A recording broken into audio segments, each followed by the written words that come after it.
నా నావలో నా యేసు ఉండగా నాకు ఎందుకు భయము? నాకు తోడుగా నా ప్రభు ఉండగా నాకు ఎందుకు దిగులు? నా నావలో నా యేసు ఉండగా నాకు ఎందుకు భయము? అలలెన్నో లేచినను భయపెట్టే తుఫానైన, అలలెన్నో లేచినను భయపెట్టే తుఫానై అద్దరికి చేర్చును, నెమ్మది కలిగించును, అద్దరికి చేర్చును, నెమ్మది కలిగించును.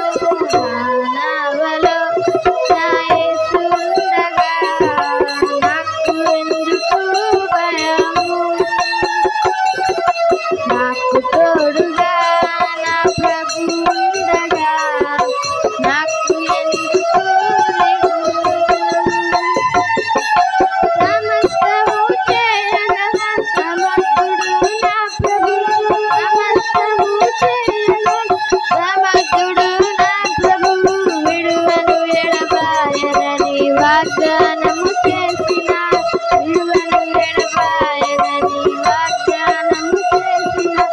నా నావలో నా యేసు ఉండగా నాకు ఎందుకు భయము? నాకు తోడుగా నా ప్రభు ఉండగా నాకు ఎందుకు దిగులు?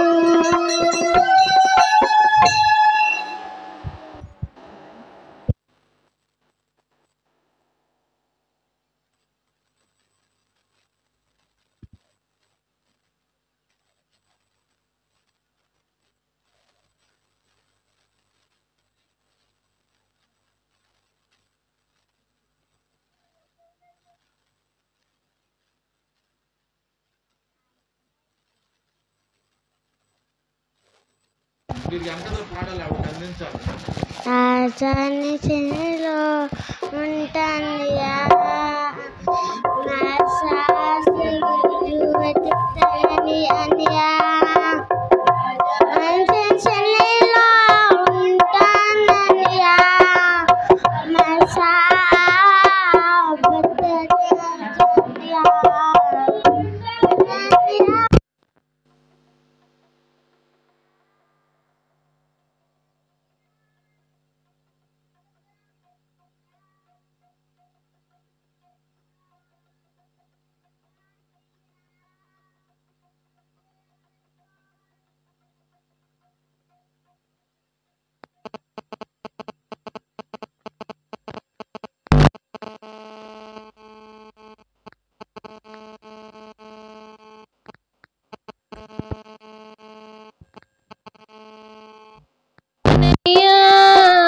మనసారా ఆరాధిస్తూ బ్రతికేస్తానయ్యా, రాజా నీ సన్నిధిలో నేనుంటానయ్యా. మనసారా ఆరాధిస్తూ బ్రతికేస్తానయ్యా, నేనుండాలేనయ్యా, నీ బ్రతకాలేనయ్యా, నేనుండాలేనయ్యా, నీ బ్రతకాలేనయ్యా. నీవే లేకుండా నేనుండాలేనయ్యా, నీ తోడే లేకుండా నీ బ్రతకాలేనయ్యా. నీవే లేకుండా నేనుండాలేనయ్యా, నీ తోడే లేకుండా నీ బ్రతకాలేనయ్యా. రాజా నీ సన్నిధిలో నేనుంటానయ్యా, మనసారా ఆరాధిస్తూ బ్రతికేస్తానయ్యా. రాజా నీ సన్నిధిలో నేనుంటానయ్యా, మనసారా ఆరాధిస్తూ బ్రతికేస్తానయ్యా. నీ సన్నిధానములో సంపూర్ణ సంతోషం, ఆరాధించుకునే విలువైన అవకాశం. నీ సన్నిధానములో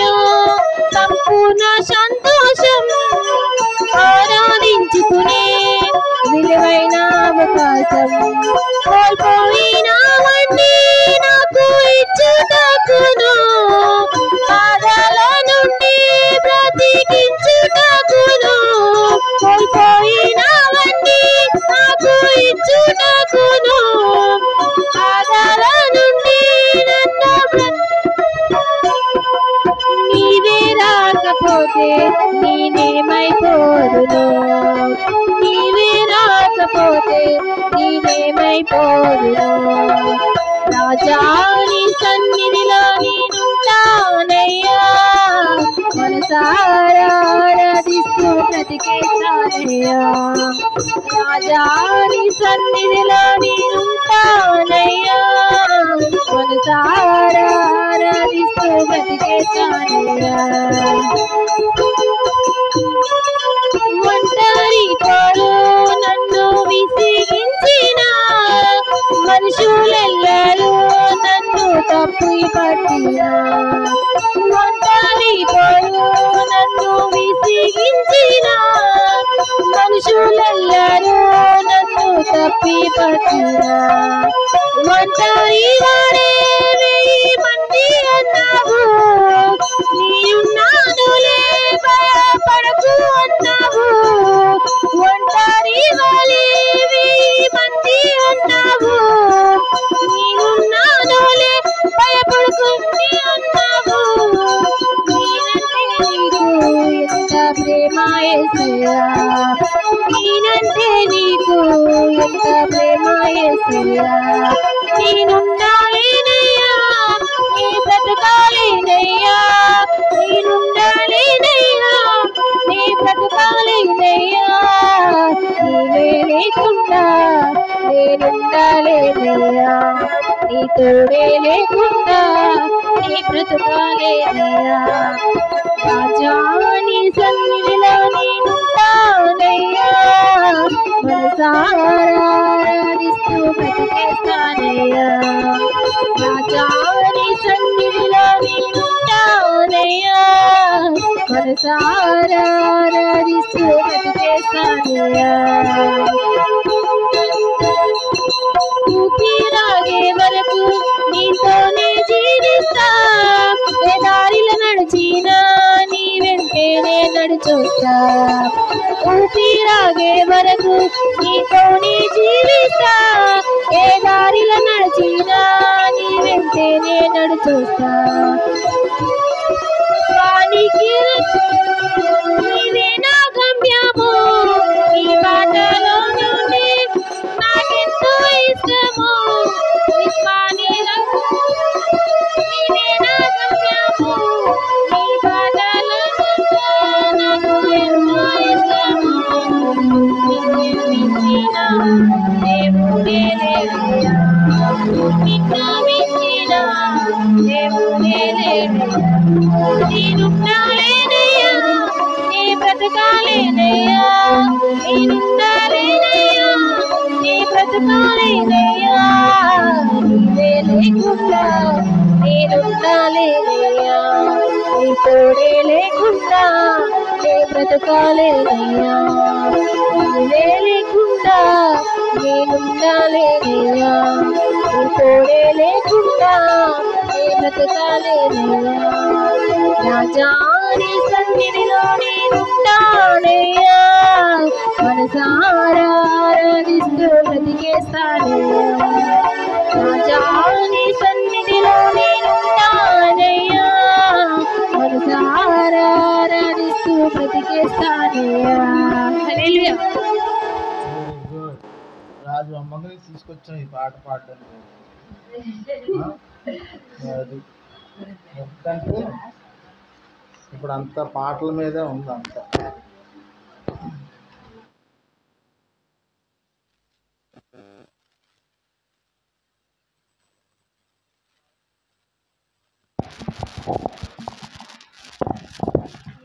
సంతోష్ ప్రార్థన. సంతోష్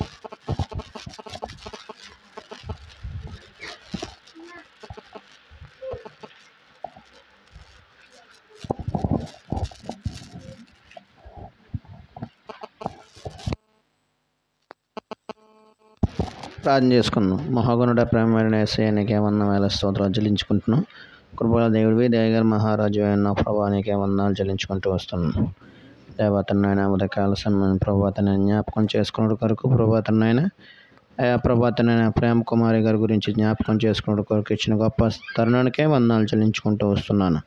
ఆయా బిడ్డ ఈ భూమి మీద ఎట్టి విధంగా జీవించిందో, ఎట్టి విధంగా ప్రభా తండ్రి నీ కొరకు పాటుపడిన సమస్తం గుర్తిన గొప్ప దేవ నీకే వేల స్తోత్రాలు. ఈ దినమందు ప్రభా తండ్రి బిడ్డ జ్ఞాపకం చేసుకోవడానికి ఇచ్చిన గొప్ప తరుణానికే వందనాలు చెల్లిస్తాం. సంఘంగా కూడుకొని ప్రభా తండ్రి నువ్వు మా జీవితంలో ఎట్టి విధంగా మేలు చేస్తున్నావు దాని గురించి విపులంగా హెచ్చరించడానికి దేవ పాటల ద్వారా మనం ఎంతగానో సహాయం చేస్తున్నాను. చిత్తమైతే వాక్యం ద్వారా ప్రభా తండ్రి మా జీవితంలో మాకు అవసరమైన గొప్ప యొక్క దివ్యమైన వాక్యాన్ని మా గురించి నువ్వు మాట్లాడమని కోర్చు ప్రార్థిస్తున్నావు. మా జీవితంలో సరిపడే ప్రతి ఒక్క తండ్రినైనా ఆయా ప్రభా తండ్రి మాటను నువ్వు మాకు గుచ్చేయమని కోర్చు ప్రార్థిస్తున్నావు. ప్రభాతం ఎట్టి విధంగా జీవించాలో ప్రభు ఎట్టి విధంగా మేము మన ప్రవర్తన వింటున్నామో ప్రభు ఒక్కసారి మాతో నువ్వు మాట్లాడమని కోర్చి కూడి వచ్చిన ప్రతి ఒక్క బిడ్డను ఒక్కసారి జ్ఞాపకం చేసుకొని ఇంకా ఎవరైతే రాలేక ఉన్నారో వారందరూ కూడుకొని ప్రభా నీ నామాన్ని గణపరిచే గొప్ప భాగ్యం మాతో కూడా పాలు పొందే గొప్ప భాగ్యం కలిగేస్తాను నమ్ముచి ప్రార్థిస్తుంటున్నాను.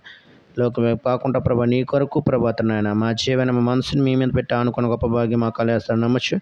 నా ప్రియుడు త్వరలో రాన్న యేసుక్రీస్తు కథ పరిశుద్ధ నామాన వినయవందనతో అడిగి వేడుకొని ప్రార్థించున్నాను తండ్రి, ఆమేన్.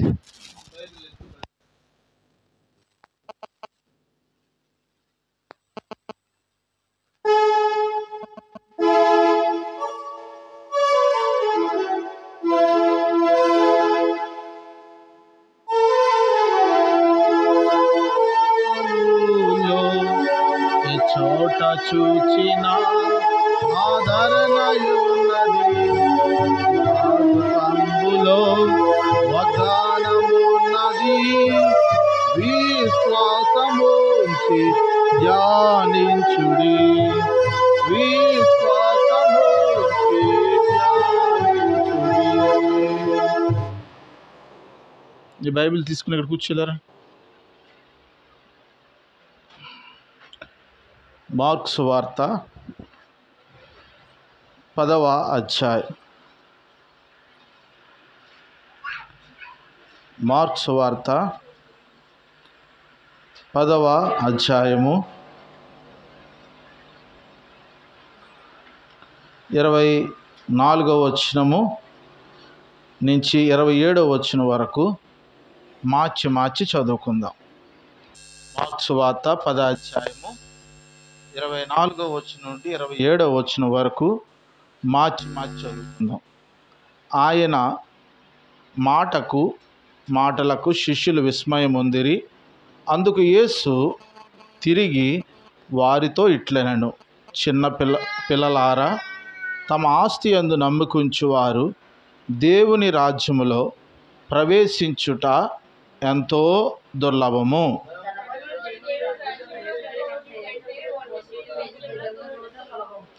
అందుకు వారు అత్యధికముగా ఆశ్చర్యపడి, అట్లయితే ఎవడు రక్షణ పొందగలడని ఆయన నడిగిరి.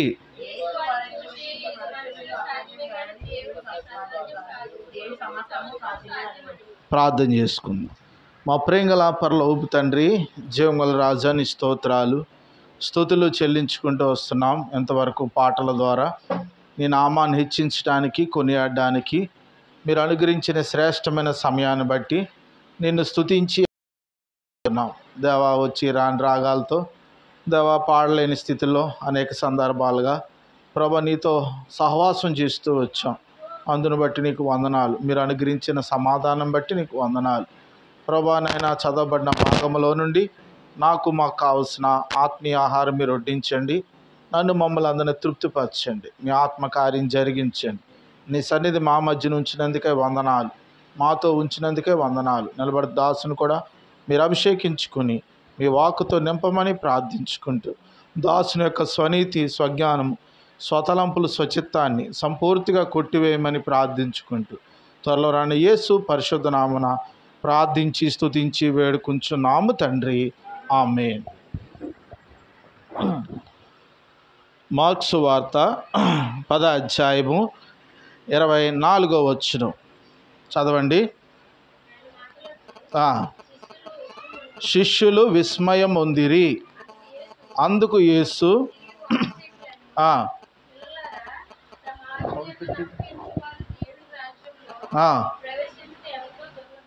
రాయబడిన మాట, శిష్యులు విస్మయం పొందారు. యేసు ప్రభు వారు చెప్పిన మాటకి యేసు ప్రభునందు అనుసరిస్తున్న వారే ఆశ్చర్యపడుతూ ఉన్నారు.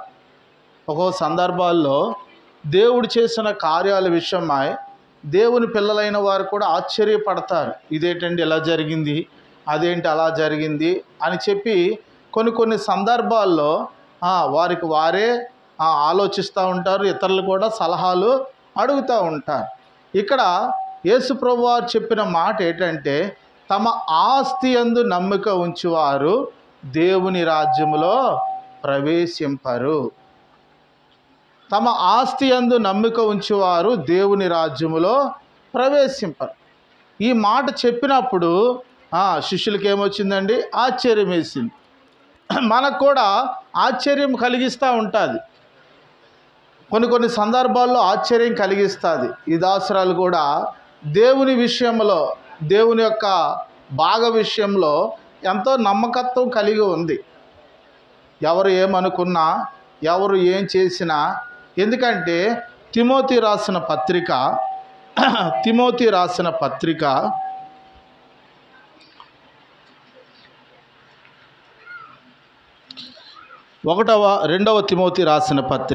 1వ అధ్యాయము 3వ వచనం, 4వ వచనం, 5వ వచనం చదవండి. నా ప్రార్థనలయందు ఎడతెగక నిన్ను జ్ఞాపకము చేసుకొనుచున్నాను. నీ కన్నీళ్లు తలంచుకుని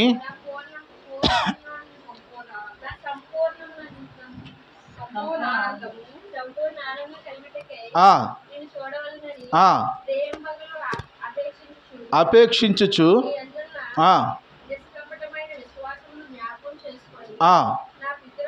నే పితురాచార ప్రకారము నిర్మలమైన మనస్సాక్షితో నేను సేవించుచున్న దేవుని ఎడల కృతజ్ఞుడనై ఉన్నాను.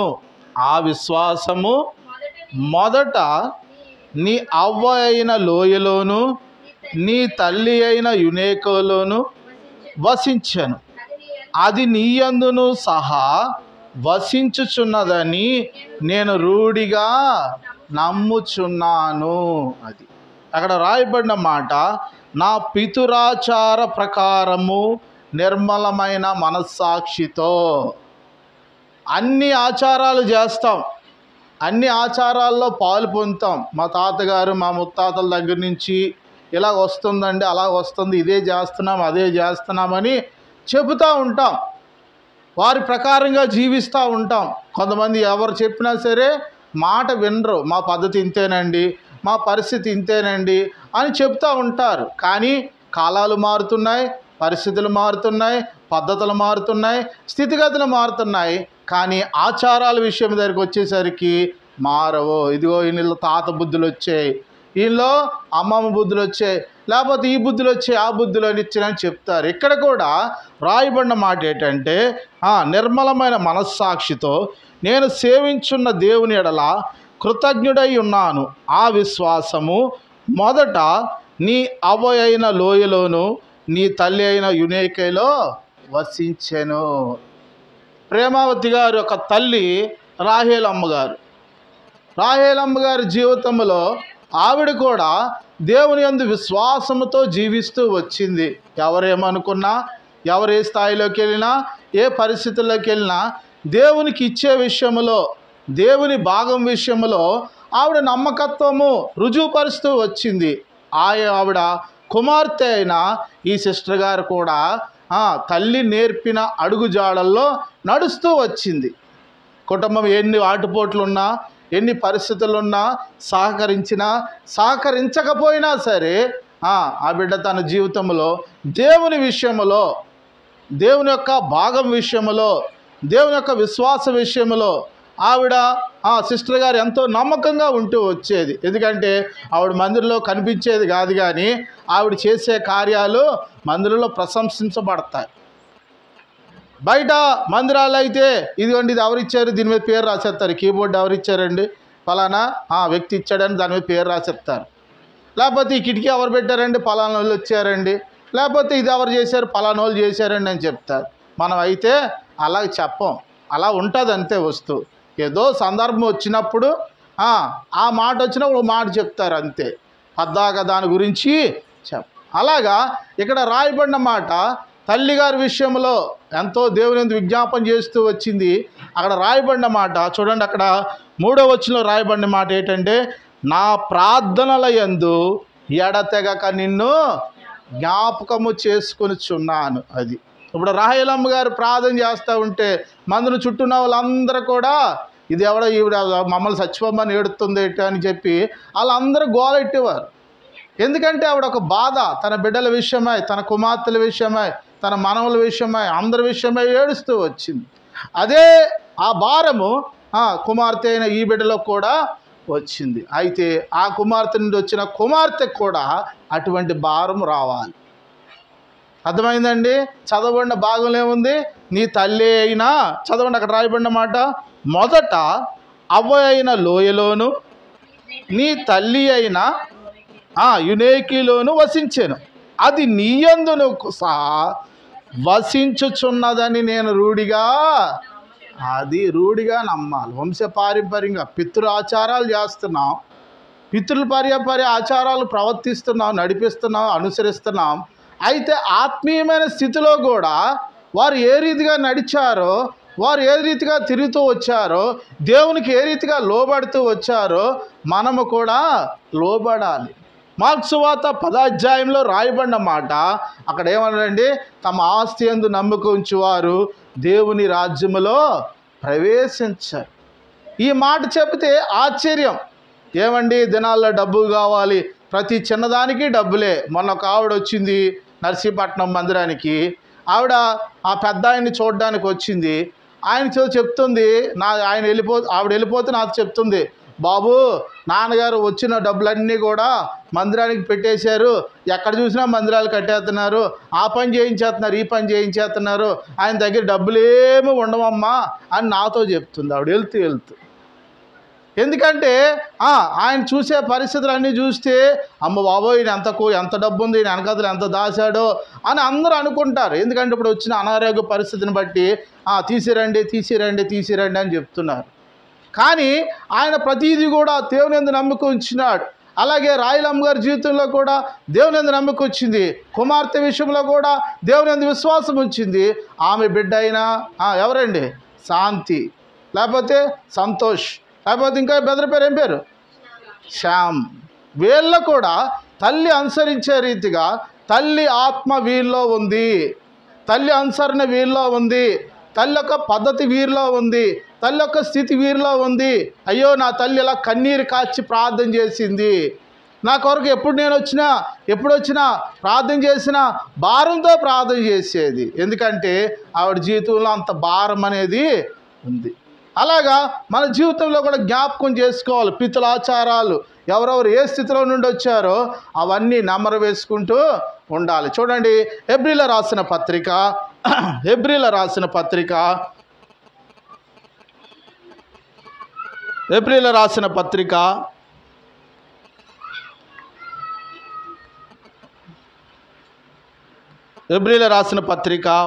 అధ్యాయము 15వ వచనం. హెబ్రీల రాసిన పత్రిక 11వ అధ్యాయము 15వ వచనం. వారు ఏ దేశము నుండి వచ్చిరో ఆ దేశమును జ్ఞాపకముంచుకునిన ఎడల మరలా వెళ్ళుటకు వారికి వీలు కలిగి ఉండును. అది మనం ఏ దేశం నుండి వచ్చాం, ఎక్కడి నుంచి పుట్టాం, ఎక్కడి నుంచి వచ్చామో అది మనం జ్ఞాపకం చేసుకోవాలి. దేవుడు మనల్ని ఎక్కడి నుంచి తీసుకొచ్చాడు, ఏ రీతిగా వచ్చాడు, మనం ఏ రీతిగా పుట్టాం, ఏ రీతిగా జీవిస్తున్నాం, మరలా ఎక్కడికి వెళ్ళాలి. ప్రసంగి గ్రంథము 12వ అధ్యాయం. ప్రసంగి గ్రంథం 12వ అధ్యాయం. ప్రసంగి గ్రంథం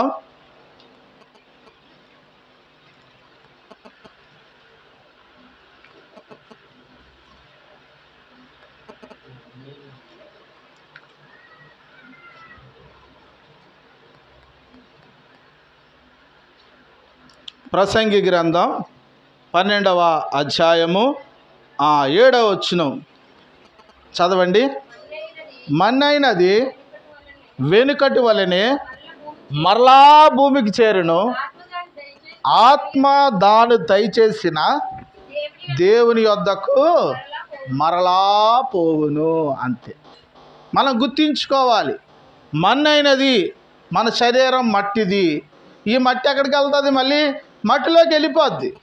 అయితే ఆత్మ తాను దయచేసిన దేవుని వద్దకు వెళ్తుంది. చూడండి, కీర్తనల గ్రంథం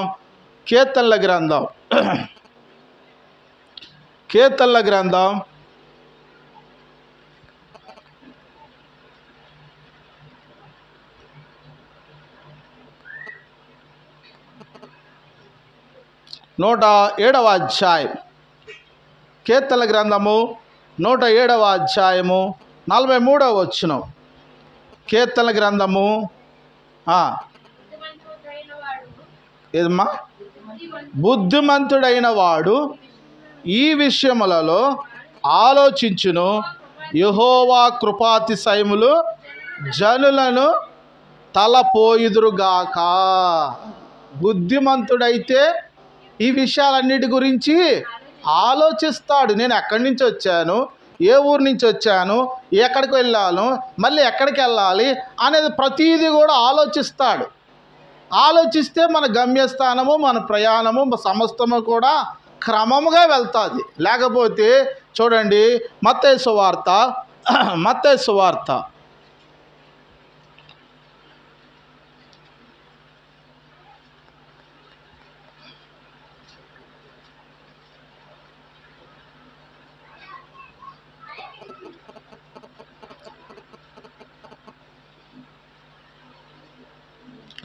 సువార్త 7వ అధ్యాయం, మత్తయి సువార్త 7వ అధ్యాయము 24వ వచనం. కాబట్టి ఈ నా మాటలు విని వాటి చొప్పున చేయు ప్రతివాడును బండ మీద తన ఇల్లు కట్టుకునిన బుద్ధిమంతుని పోలి ఉండును. వాన కురిసెను, వరదలు వచ్చెను, గాలి విసిరి ఆ ఇంటి మీద కొట్టెను, కానీ దాని పునాది బండ మీద వేయబడిన గనుక అది పడలేదు. చదవండి కింద ఇంకో మాట. మరియు ఈ నా మాటలు విని వాటి చొప్పున చేయని ప్రతివాడు ఇసుక మీద తన ఇల్లు కట్టుకొనిన బుద్ధిహీనుని పోలి ఉండును. వాన కురిసెను, వరదలు వచ్చెను, గాలి విసిరెను, ఆ ఇంటి మీద కొట్టాను, అప్పుడు అది కూలబడెను, దాని పాటు గొప్పదని చెప్పాను. మనం ప్రతీది కూడా వింటున్నాం, ప్రతీది కూడా మనం అనుసరించాలి, ప్రతీది కూడా మనం నేర్చుకోవాలి, ప్రతీది కూడా మన జీవితంలో అన్వయించుకోవాలి. బుద్ధిమంతులుగా ఉన్నామా, బుద్ధిహీనులుగా ఉంటూ వస్తున్నామా, మనం ఏ ప్రదేశం నుండి వచ్చాం, ఏ స్థితి నుండి వచ్చాం, ఏ స్థాయి నుండి వచ్చాం, ఏ స్థాయికి వెళ్తున్నాం అనేది ప్రతీదీ కూడా మనం గమనిస్తూ ఉండాలి. ఎప్పుడైతే మనం గమనిస్తామో, ఎప్పుడైతే మనం దాంట్లో నడుచుకుంటామో అప్పుడు మనం ఆనందిస్తాం. ఏ గ్రామం నుండి వచ్చాం, లేకపోతే ఏ ప్రదేశం నుండి వచ్చాం, ఏ స్థితిలో నుండి వచ్చాం, అది మనం గుర్తించుకోవాలి. దేవుని బిడ్డలముగా మనం చూడండి, దశలోని రాసిన పత్రిక దశలోని రాసిన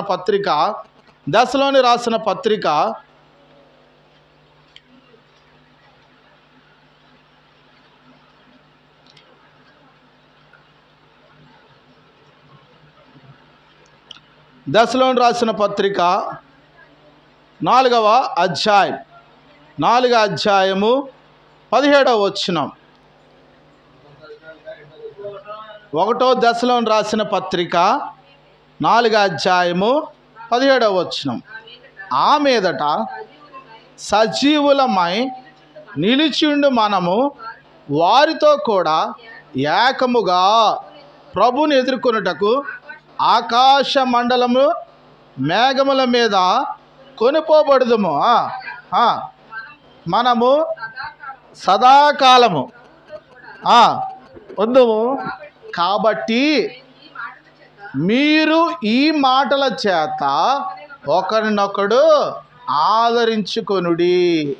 మనం ఏ మాటలతో ఆదరించుకుంటున్నాం, ఏ మాటలతో ఓదార్చుకుంటున్నాం, ఏ మాటలు మన నోటంటా వస్తున్నాయి? బుద్ధిమంతుడు ఏ మాటల గురించి ఆలోచిస్తాడు, బుద్ధిహీనుడు ఏ మాటల గురించి మాట్లాడతాడు, ప్రతీది కూడా మనం గుర్తించాలి. ఎందుకంటే ప్రతి సందర్భంలో కూడా దేవుని స్వరం మనకు వినబడుతుంది. ప్రతి సందర్భంలో కూడా దేవునితో మనం సహవాసం చేస్తున్నాం. మనం ఇప్పుడు సజీవులం, మనం మాట్లాడుతూ ఉన్నాం, ఉణుకుతూ ఉన్నాం, ఇటు అటు తిరుగులాడుతూ ఉన్నాం. కాబట్టి మనము గుర్తించుకోవాలి, మన పితరులైన అమ్మమ్మ విషయంలో ఏ రీతిగా కొనసాగిస్తూ వచ్చారు, లేకపోతే తల్లి విషయంలో ఏ రీతిగా దేవునితో సహవాసం చేస్తూ వచ్చారు, బిడ్డలంగా మనం ఏ రీతిగా దేవునితో సహవాసం చేస్తూ ఉన్నాం అనేది మనము గ్రహిస్తూ ఉండాలి. ఈ లోక సంబంధమైన ఆస్తిపాస్తుల మీద ప్రయాసపడతా ఉంటే, కష్టపడతా ఉంటే, ఎంతో శ్రమ పడతా ఉంటే, ఏదైనప్పటికి కూడా దేవుని విషయంలో నమ్మకంగా ఉండాలి, దేవుని సన్నిధి విషయంలో జాగ్రత్తగా ఉండాలి. ఇందట రాగానే చిన్న బిడ్డకి అలవాటు అయిపోయింది, అమ్మ మీ నాన్న ఎక్కడికి వెళ్ళాడంటే చెట్లకి వెళ్ళిపోయాడు టక్కుమని చెప్పేసింది. ఎందుకంటే ఆ నాన్న వెళ్ళలేదు, ఇక్కడే ఉన్నాడు, కానీ ఆ బిడ్డకేటి అలవాటు అయిపోయింది. అదే టయానికి వెళ్ళిపోతాడని తెలుసు, ఎక్కడికి వెళ్ళినా అదే వంక. అలాగేంటంటే మనం ఎక్కడికి వెళ్ళినా దేవుని దగ్గరికి వెళ్ళినా దేవుడు తెలుసులేండి, మొత్తం అంతా దేవుడు తెలుసులేండి, మొత్తం అంతా దేవుడు చూస్తున్నాడండి, నా కష్టం చూస్తున్నాడు, నా బాధ చూస్తున్నాడు, నా శోధన చూస్తున్నాడు, నా పరిస్థితులన్నీ చూస్తాడు. దేవుడు చూసి ఒక్కసారే బుద్ధి చెప్తాడు. దేవుడు ఎంతగా ఓర్చుకుంటాడు రాయబడిన మాట కీర్తన గ్రంథం ఉంటుంది. ఆయన చూడండి, కీర్తనల 30వ అధ్యాయం, కీర్తనల గ్రంథము 30వ అధ్యాయం, కీర్తనల గ్రంథము ఆయన కోపము నిమిషము మాత్రమే ఉండును, ఆయన దయ ఆయుష్కాలమంతా నిలుచును. అంతే. కోపం ఎంతసేపు ఉంటుందండి? ఒక్క నిమిషం మాత్రమే ఉంటుంది, కానీ దయ ఆయుష్కాలం అంతా ఉంటుంది. మనం దేవునికి కోపం రప్పించకూడదు, దేవునికి ఆగ్రహం రప్పించకూడదు, దేవుని ఉగ్రతకు మనం రప్పించకూడదు. ఎందుకంటే ఆయన చాలా జాగ్రత్తగా నిదానంగా చూస్తాడు, ఒక్కసారే ఒక దెబ్బ కొడతాడు. ఆ రీతిగా సజీవులంగా ఉన్న మనము బుద్ధిమంతులుగా మాట విని బుద్ధిమంతులుగా మన బండ మీద ఇల్లు కట్టుకుంటున్నామా, మన బండ మీద పునాది వేయబడుతుందా, బండతో మన గృహాన్ని నిర్మిస్తున్నామా, బండతో మనల్ని మనం నిర్మించుకుంటూ వస్తున్నామా దేవుని మాటలతో, లేకపోతే బుద్ధిహీనులాగా చూద్దాంలే, తుఫాను వచ్చినప్పుడు చూద్దాంలే, కష్టం వచ్చినప్పుడు చూద్దాంలే, వ్యాధన వచ్చినప్పుడు చూద్దాంలే, శ్రమ వచ్చినప్పుడు చూద్దాంలే, అప్పుడు చూద్దాంలే అని చెప్పి నిర్లక్ష్యంగా ఉంటూ వస్తున్నామా? నా ప్రార్థన యందు ఎడతెగక విజ్ఞాపన చేస్తూ నిన్ను జ్ఞాపకము చేసుకుంటూ వస్తున్నాం. దేవుడు తన ఉద్దేశము, మీరు మందిరానికి వచ్చినా దేవుని సన్నిధానికి రాకపోయినా సంఘము అక్కడ పరిశుద్ధులు మీ కొరకు ప్రార్థన చేస్తున్నారు, మీ కొరకు అంగలారుస్తూ ఉన్నారు, మీ కొరకు రోదన చేస్తూ ఉన్నారు. అయితే దేవుడు మీ పక్షంగా ఎన్నో మేలులు చేస్తూ ఉన్నాడు. ఆ రీతిగా అమ్మమ్మ జీవితంలో వచ్చిన కార్యము కుమార్తెలో వచ్చింది, కుమార్తెలో వచ్చిన జీవితము బిడ్డల్లో కూడా రావాలి. ఆశ వస్తేనే తల్లి సంతోషిస్తుంది, అమ్మమ్మ సంతోషిస్తుంది. అమ్మ